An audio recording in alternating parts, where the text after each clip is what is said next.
понеделник, 30 октомври, кратки вести во 12 часот.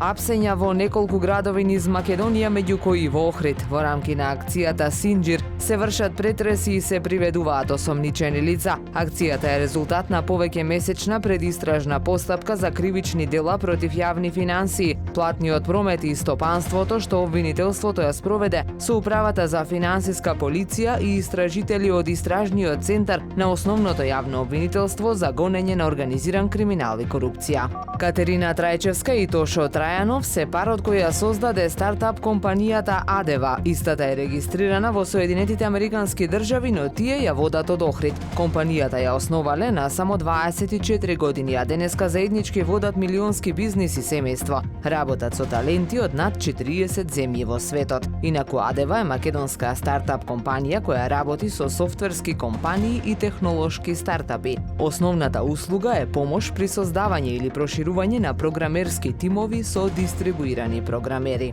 Информацијата за уметничките дела на охриѓанецот Кадри Селман, кој понатаму ги создава и го разубавува Охрид, изминативе денови е помеѓу најкоментираните на Facebook профилот на Охрид Прес. Читателите со пофалби за посветеноста и преубавите креации кои ги создава Селман. До одговорните апелираат соодветно да го наградат и со тоа да го мотивираат и понатаму да го прави нашиот Охрид уште поубав.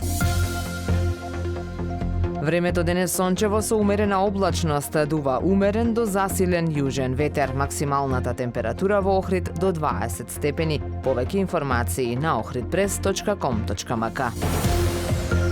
Уредник и водител на вестите Даниела Спасик. Технички реализатор Реджеп Селман.